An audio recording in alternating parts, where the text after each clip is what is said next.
India market invest মাইন্ডসেটে আপনাদের স্বাগত। যা চ্যানেল নতুন এসেছেন তাদেরকে হলো প্লিজ চ্যানেলটাকে সাবস্ক্রাইব করবেন, লাইক করবেন, বেল আইকনটা প্রেস করবেন, তার সাথে অল বাটনটা প্রেস করবেন, নোটিফিকেশন সঙ্গে সঙ্গে আপনাদের কাছে গিয়ে পৌঁছাবে। সুইগি এই কোম্পানিটাকে দেখলে দেখাবে, দেখুন আজকের দিনে কোম্পানিটা 5%-এর ওপরে একটা ভালো মুভমেন্ট দেখি, যেখানে কিছুদিন আগে কোম্পানিটা কিন্তু মার্কেটে লিস্ট হয়েছে এবং লিস্ট হওয়ার পরে কোম্পানি কিন্তু ভালো মুভমেন্ট দেখানো শুরু করেছে। আমি যদি 5 দিনে দেখলে দেখাবে 5 দিনে কোম্পানিটা প্রায় 11% মতন রিটার্ন কিন্তু বানিয়ে দিয়েছে। যেখানে কোম্পানিটার বিজনেস কী করে, অ্যাজ ইট ইজ জোম্যাটো। আপনি ঘরে বসে সুইগির মাধ্যমে ফুড ডেলিভারির অর্ডার দিতে পারেন আপনার পছন্দের দোকান থেকে, সেখান থেকে কোম্পানিটা কিন্তু আপনাকে ফুড ডেলিভার করে দেবে। এইখান থেকেই কোম্পানির রেভিনিউ ইনকাম। তার পাশাপাশি এই কোম্পানিটা কুইক কমার্সেও কাজ করে। তো এই কোম্পানিটাকে নিয়ে একটা ভালো নিউজ পাওয়া যাচ্ছে, যার জন্য কোম্পানিটা কিন্তু আজকে 5%-এর ওপরে ভালো মুভমেন্ট দেখিয়েছে। তো চলুন নিউজটা অ্যাট ফার্স্ট দেখে নিই। দেখুন নিউজটা কী পাওয়া যাচ্ছে, যে সুইগি কী করে আজকে 4% বাড়ার পিছনে কারণ কোম্পানিটা তার যে 10 মিনিটে যে ফুড ডেলিভারি করার সার্ভিস, সেই সার্ভিসটাকে বাড়িয়েছে। এখন মোটামুটি বলতে পারেন 400টা সিটির মধ্যে কিন্তু কোম্পানি এই বিজনেসটাকে করছে, যে 10 মিনিটে ফুড ডেলিভারি। তো এই যে সুইগি এবং জোম্যাটো এই দুটো কোম্পানি কিন্তু দুটো কোম্পানির কম্পিটিটর, এবং দুটো কোম্পানি ভালো কম্পিটিশনে কাজ করছে। কোম্পানিগুলো যত তাড়াতাড়ি দ্রুত অর্ডার ডেলিভার করতে পারবে তত তাড়াতাড়ি কিন্তু এই কোম্পানিগুলো আরও ভালো গ্রো করবে। কেন গ্রো করবে? কারণ অর্ডার বেশি পাবে। তো সেই জায়গায় দাঁড়িয়ে স্যার এই কোম্পানিটাও কিন্তু আপনি রাডারে রাখতে পারেন। শুধু প্রবলেমটা কোথায়? প্রবলেমটা হচ্ছে কোম্পানি এখনও লস মেকিং কোম্পানিতে রয়েছে। আমরা ফার্স্টে জোম্যাটোকেও দেখেছিলাম ঠিক অ্যাজ ইট ইজ ছিল, যে লস মেকিং কোম্পানি যখন কোম্পানিটা লিস্টেড হয়েছিল। তারপরে কোম্পানি কিন্তু প্রফিটের দিকে জোর দিয়েছে এবং প্রফিটে মেকিং কোম্পানিতে পরিণত হয়েছে। তো প্রথম কোম্পানিগুলো লস মেকিং কোম্পানি কেন থাকে? কারণ তাদের বিজনেসটাকে অ্যাকোয়ার করার টেন্ডেন্সি থাকে।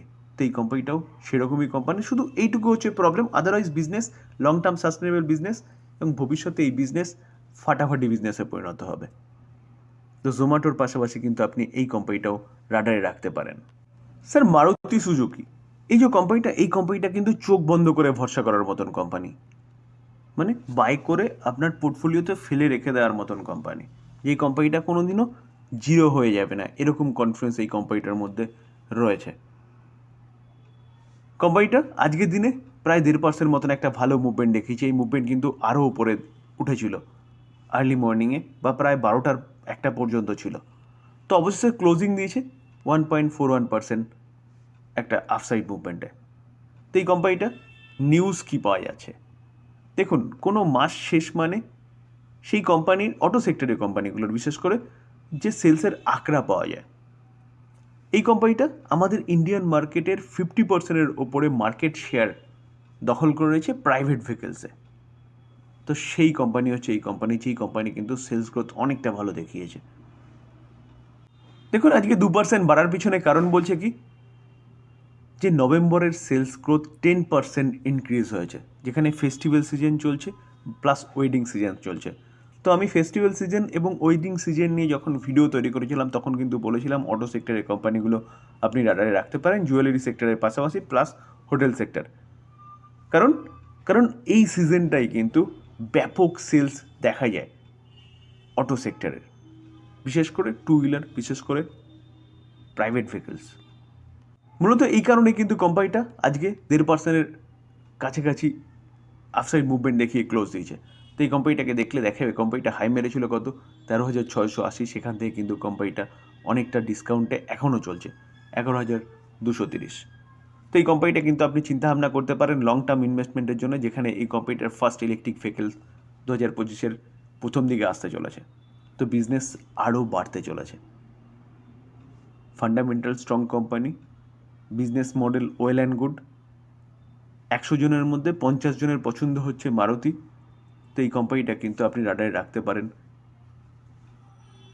স্যার সিমেন্ট সেক্টরের দিগ্গজ কোম্পানি আল্ট্রাটেক সিমেন্ট দেখলে দেখাবে আজকের দিনে কিন্তু 4%-এর কাছাকাছি ভালো একটা মুভমেন্ট দেখিয়েছে, যেখানে এই কোম্পানিটাও কিন্তু চোখ বন্ধ করে আপনি ভরসা করতে পারেন, বা চোখ বন্ধ করে বাই করে পোর্টফোলিওতে রেখে দেওয়ার মতন কোম্পানি। নিফটি 50-র কোম্পানি, মারুতিও কিন্তু নিফটি 50-র কোম্পানি স্যার। তো আমরা যদি কোম্পানিটা রিটার্ন দেখি, দেখলে দেখা যাবে কোম্পানিটা এক বছরে 25% রিটার্ন দিয়েছে। আমি যদি কোম্পানিটার 5 বছর রিটার্ন দেখলে দেখা যাবে 5 বছরে 179% রিটার্ন দিয়েছে। মার্কেট ক্যাপ কত? 3 লাখ কারোর, 3.33 লাখ কারোর হচ্ছে মার্কেট ক্যাপ। তো এত বড় একটা কোম্পানি, যে কোম্পানিটা কিন্তু 5 বছরে 180% মতন রিটার্ন বানিয়ে দিয়েছে। তো এই কোম্পানিটাকেও নিয়ে কিন্তু ভালো আপডেট বা ভালো নিউজ পাওয়া যাচ্ছে। স্যার এই আর্টিকেল দেখলে দেখা যাবে কোম্পানি আজকের দিনে ভালো মুভমেন্ট দেখানোর পিছনে কারণ কি? কারণ হচ্ছে কোম্পানি এক্সপ্যান্ড করছে ইটস প্রোডাকশন ক্যাপাসিটি।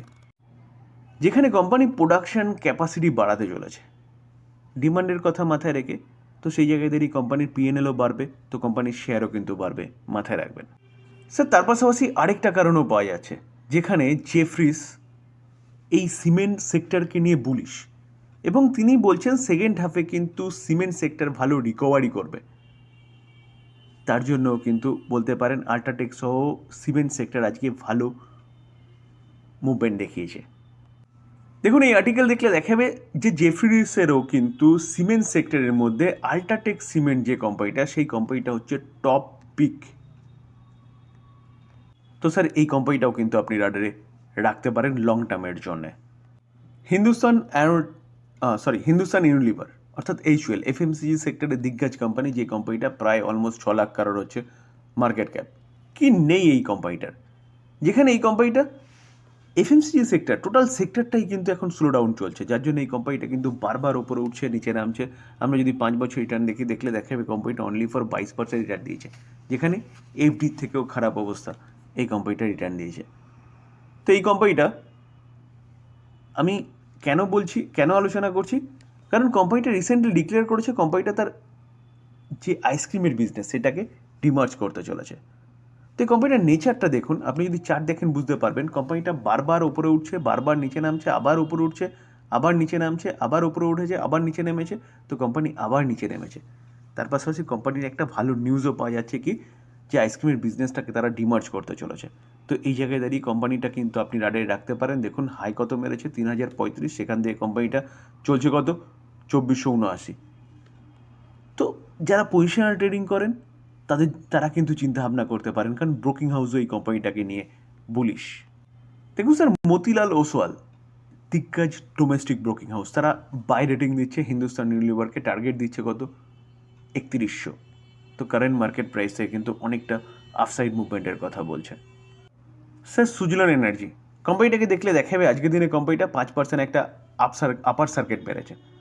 যেখানে এই কোম্পানিটা বিজনেস কী করে, এই কোম্পানিটা কিন্তু উইন্ড এনার্জি নিয়ে বিজনেস করে, এবং বিজনেস শুধু করে না স্যার, বিজনেস ভালো করছে কোম্পানিটা, তার জন্য কিন্তু ভালো রিটার্ন বানিয়ে দিয়েছে। আমরা যদি দেখতে পারবো যে 1 বছরে 64% রিটার্ন দিচ্ছে, যখন কোম্পানিটা তার হাই থেকে কিন্তু অনেকটা ডিসকাউন্টে চলছে। দেখুন অ্যাপ্রক্সিমেট 22% মতন কিন্তু ডিসকাউন্টে রয়েছে। আমরা যদি কোম্পানিটার 5 বছরের চার্ট দেখলে দেখা যাবে 3173% রিটার্ন দিচ্ছে, অর্থাৎ 5 বছরের কোম্পানিটা 31 গুণ রিটার্ন বানিয়ে দিয়েছে। উইন্ড এনার্জি নিয়ে কাজ করে, যেখানে গভর্নমেন্টের আগে কোনো মাথা ব্যথা ছিল না। 2020 পর থেকে গভর্নমেন্টের স্ট্যান্ড চেঞ্জ হয়েছে, কোম্পানি একের পর এক বিজনেস পাচ্ছে, কোম্পানির মুভমেন্টেরও চেঞ্জ হয়েছে। দেখলে দেখা যাবে ম্যাক্সিমাম চার্ট প্যাটার্ন ক্ষেত্রে কোম্পানিটা নিচের দিকেই আসছিল কন্টিনিউয়াসলি, এখন কোম্পানিটা কিছুটা মুভমেন্ট দেখানো শুরু করেছে 20 পর থেকে। তো এই কোম্পানিটা আপনি রাডারে রাখতে পারেন, যেখানে কোম্পানিটা কিন্তু তার হাই থেকে এখনও পর্যন্ত অনেকটা ডিসকাউন্টে চলছে। তো গভর্নমেন্ট যে লক্ষ্যমাত্রা রেখেছে, সেই লক্ষ্যমাত্রা যদি অ্যাচিভ করতে হয় তাহলে এই কোম্পানিটাকেও কিন্তু ব্যাপক কাজ করতে হবে, যেহেতু কোম্পানিটা উইন্ড এনার্জি নিয়ে কাজ করে। তো স্যার খারাপ সময় শেষ, মার্কেট পড়েছে, অনেকটাই পড়েছে, কোম্পানিও নিচে এসছে অনেকটা, তো এখন কিন্তু বাই করার কথা চিন্তা ভাবনা করতে পারেন। তবে ডিসক্লেমার দিয়ে রাখি, কোনো বাই রেকমেন্ডেশন নয় স্যার। ভালো কোম্পানি, ভালো নিউজ পাওয়া যাচ্ছে, আলোচনা করলাম, টোটালি লার্নিং পারপাস। বাই করবেন, নিজে অ্যানালাইসিস করবেন, তারপরে বা আপনি আপনার ফাইন্যান্সিয়াল অ্যাডভাইজারের সাথে কথা বলে নিয়ে তারপর বাই করবেন। আলোচনা এই পর্যন্ত। যদি ভালো লাগে, যারা চ্যানেল নতুন এসেছেন তাদের হলো প্লিজ চ্যানেলটাকে সাবস্ক্রাইব করবেন, লাইক করবেন, বেল আইকনটা প্রেস করবেন, তার সাথে অল বাটনটা প্রেস করবেন, নোটিফিকেশন সঙ্গে সঙ্গে আপনাদের কাছে গিয়ে পৌঁছবে। থ্যাংক ইউ, ভালো থাকবেন।